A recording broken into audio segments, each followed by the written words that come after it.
আসসালামু আলাইকুম। দেশে কুকিং লাইফস্টাইল আপনাদের সবাইকে স্বাগতম। আশা করছি আপনারা সবাই ভালো আছেন। আমি আলহামদুলিল্লাহ ভালো আছি। দেশ ও দেশের বাইরে যে যেখান থেকে আমার আজকের ভিডিওটি দেখছেন, আপনাদের সবাইকে জানাই আন্তরিক প্রীতি ও শুভেচ্ছা। আমি এই যে সকাল থেকে ভিডিওটা শুরু করেছি। আমার গাছের পাতাগুলো একদম গরমে শুকিয়ে যাচ্ছে, প্রচুর রোদ ওঠে। তো আর এই বারান্দা হচ্ছে সারাদিন রোদ থাকে। প্রতিদিনই কিন্তু গাছের গোড়ায় পানি দিই, তারপরে কেমন পাতাগুলো শুকিয়ে একদম নেতিয়ে গেছে। তো আজ হচ্ছে পাতাগুলোকে গোসল করিয়ে দিচ্ছি। তো এইগুলো যেহেতু বারান্দায় থাকে, তো বারান্দায় তো আর শিশির পড়ে না, তো এজন্য পাতাগুলো আর মানে ভিজে না। তো এখন আমি পানি দিয়ে ভিজিয়ে দিচ্ছি।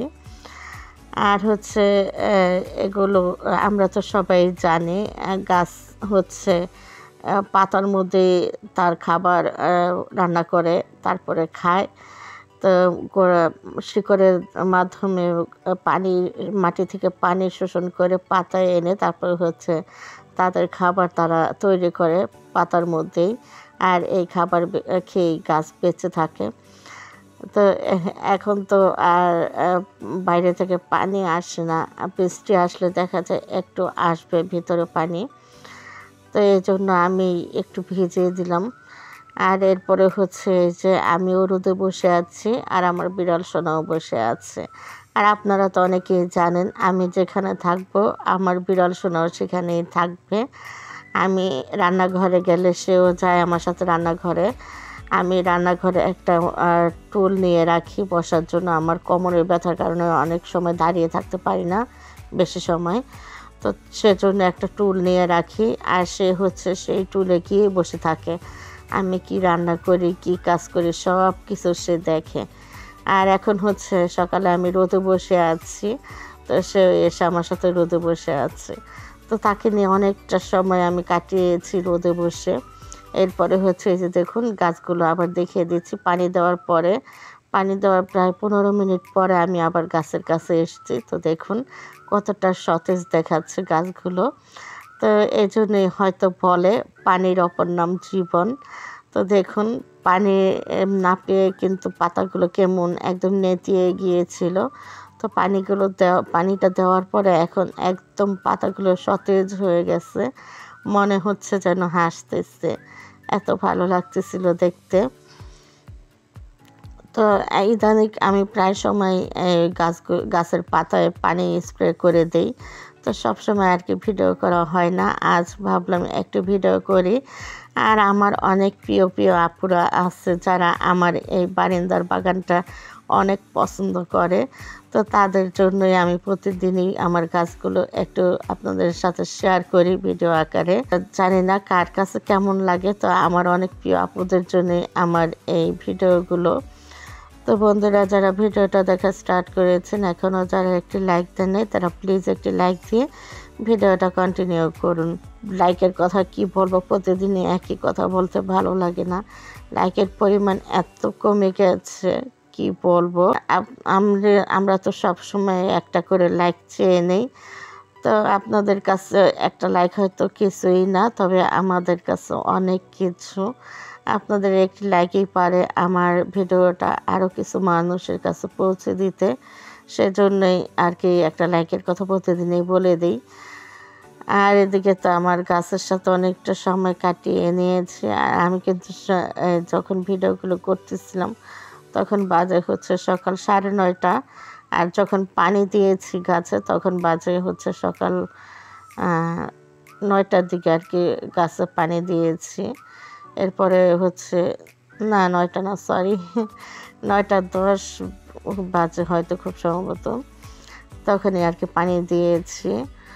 তো এই যে এরপরে হচ্ছে এই যে ভিডিওটা, এটা হচ্ছে গতকাল সন্ধ্যা নাস্তা খেয়েছিলাম, তো সেই ভিডিওটা করে রেখেছিলাম। আমি হচ্ছে চা আর বিস্কুট নিয়েছি খাওয়ার জন্য, আর আমার মেয়ে এই যে কমলা নিয়ে এসে দিল, আর হচ্ছে আঙ্গুরগুলো ধুয়ে এনে দিল। তো আমার না ফল তেমন পছন্দ না, আমি ফল খেতে মানে পছন্দ করি না। তো আমার মেয়ে হচ্ছে বলতেছে এইগুলো তুমি খাও। তোমার শরীর ভালো না, তুমি মাথা ঘুরায়, তুমি অসুস্থ হয়ে পড়ে থাকো, একটু ফল খাও না। তো তার মানে শাসনের পরে এরপরে হচ্ছে এই যে খাচ্ছি, মানে কি বলে, পরিস্থিতির শিকার হয়ে খাচ্ছি। খাবো না, সেও কিন্তু আমার সামনে বসে আছে, বলতেছে একটা ফল যেন এখানে না থাকে। আর আমার ছেলে আমার সাথে খাচ্ছিল, আমি বলতে, ও কিন্তু নিজে খায় না, ও আমাকে শাসন করে খাওয়ার জন্য। তো এই কথা কে বলবে? আমি এই যে ফল খাওয়ার শেষে আমি আমার চা বিস্কিট খেয়ে নিচ্ছি, আমার তো এটাই মেন খাবার। আর এই যে কমলা একটু ভালো লাগে না, কেমন শুধু মিষ্টি। আমার কাছে হচ্ছে টক টক মিষ্টি মিষ্টি একটা কমলা আছে, যেটা আমাদের দেশি কমলা, ওই কমলাটা খেতে ভালো লাগে। আর এগুলো হচ্ছে চায়না কমলা, আমার কাছে ভালো লাগে না এগুলো। তো এরপরে হচ্ছে এই যে ভিডিওটা, এটা কিন্তু আজকের ভিডিও, যে কোটাকাটা করে নিচ্ছি রান্নার জন্য। তো আজ রান্না করব হচ্ছে ফুলকপি আর হচ্ছে ওইটা শালগম, ফুলকপি শালগম দিয়ে রুই মাছ রান্না করব, আর হচ্ছে বাঁধাকপি ভাজি করব।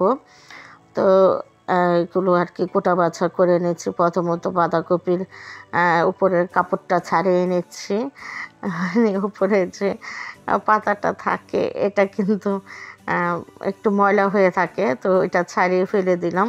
এরপরে কেটে নিচ্ছি। কপিটা এত সুন্দর, একদম পুর ভর্তি, মানে অনেক কপি আছে না ভেতরটা কেমন ফাঁপা, আর এই কপিটা একদম ভিতরটা ভর্তি ছিল। তো বাঁধাকপিটা কেটে ধুয়ে এরপরে একটু ভাপিয়ে নিয়েছি। তো তারপরে হচ্ছে এই যে ভাজি করে নিয়েছি, ভাপিয়ে তারপর পানি ঝরাতে দিয়ে রেখে দিয়েছিলাম।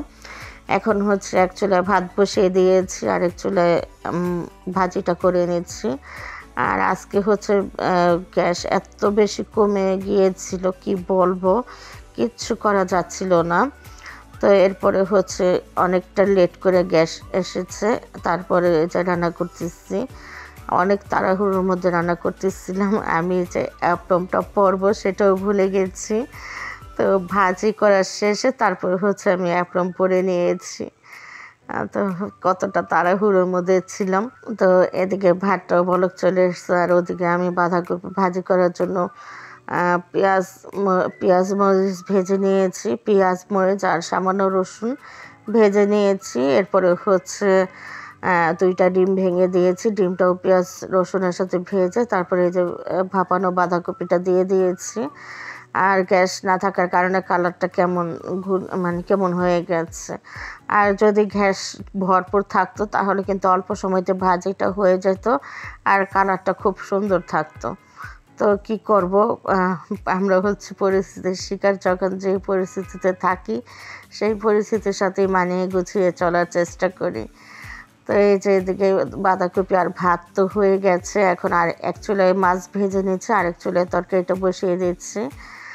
আর এখানে তরকারিটা বসানোর জন্য প্রথমত আমি পেঁয়াজ ভেজে নিয়েছি তেলের মধ্যে, আর মশলাগুলো গুলিয়ে রেখে দিয়েছিলাম।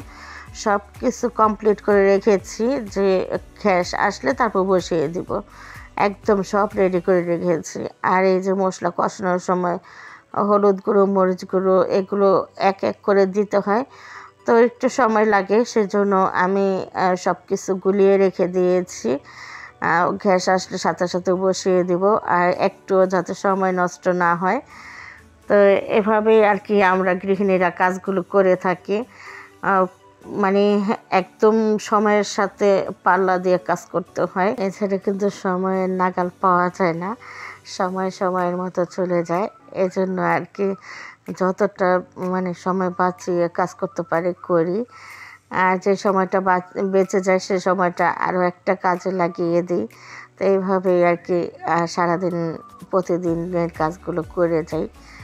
আর এখানে হচ্ছে সবজিটা কষিয়ে তারপরে হচ্ছে ঝোলের পানি দিয়ে দিয়েছি। আর মশলা কষানোর পরে এখানে কপি, শালগম আর হচ্ছে আলু দিয়ে দিয়েছি, আলু টমেটো এগুলো দিয়ে কষিয়ে নিয়েছি সবজিটা। তারপরে ঝোলের পানি দিয়ে দিয়েছি, ঝোলের পানি বলক আসার পরে এই যে শাক বাটা আর হচ্ছে ধনেপাতা কুচি দিয়ে দিয়েছি। তো যখন বলক চলে এসছে তখন মাছগুলো দিয়ে দিয়েছি। আর এই যে দেখুন আমার কিন্তু তরকারি রান্নার প্রায় শেষ পর্যায়ে। আর কপি কিন্তু বেশি সময় নাড়াচাড়া করা যায় না, তাহলে ভেঙে যায়। তো এই যে দেখুন আলতো হাতে একটু খুন্তিটা ঢুকিয়ে দিলাম, তারপরে একটু নাড়িয়ে দিয়েছি। এখন হচ্ছে তরকারিটা নামিয়ে নেব। তো রান্না বান্না আমার একদম কমপ্লিট হয়ে গেছে। আর এ ধরনের তরকারি না ঠান্ডা হলে খেতে বেশি ভালো লাগে। তো আমি ফ্যান চালিয়ে তরকারিগুলো ঠান্ডা করে নিয়েছি। এরপরে হচ্ছে এই যে খাওয়া দাওয়া করে নিয়েছি। আর এই যে কলই শাক, এটা তো আমার ফ্রিজে ছিল রান্না করা। তো কলই শাকটা নিয়ে নিয়েছি আর নিয়েছি বাঁধাকপি ভাজি। তো কলই শাকের সাথে তো আর কোনো খাবারেরই আর কি কম্পেয়ার করা চলে না। আমার তো কলই শাকটা ভীষণ ভালো লাগে। তো এখন হচ্ছে বাঁধাকপি ভাজিটা কলই শাকের সাথে নিয়ে নিয়েছি। তো এরপরে হচ্ছে যে শাক আর ভাজি দিয়ে খেয়ে তারপরে যে তরকারিটা নিয়ে নিয়েছি। আর আমি তো ফুলকপি খাই না, সেজন্য আমি এই যে শালগম নিয়েছি আর আলু নিয়েছি, এগুলো দিয়েই খাবো। তো বন্ধুরা, যারা আজই প্রথম আমার ভিডিওগুলো দেখতেছেন, আজই প্রথম আমার চ্যানেলে ভিজিট করেছেন, ভালো লাগলে চ্যানেলটি সাবস্ক্রাইব করে পাশে থেকে যাবেন। আজ হয়তো আপনাদের কাছে ভালো নাও লাগতে পারে, কয়েকটা ভিডিও দেখুন, একসময় ভালো লাগে, ভালোবাসা হয়ে যাবে। তখন চাইলে চ্যানেলটি সাবস্ক্রাইব করে পাশে থেকে যেতে পারবেন। আর অলরেডি যারা এই কাজটি করে দিয়েছেন তাদের সবাইকে জানাই অসংখ্য ধন্যবাদ। আজকের মতো এ পর্যন্তই। সবাই ভালো থাকবেন, সুস্থ থাকবেন। আল্লাহ হাফেজ।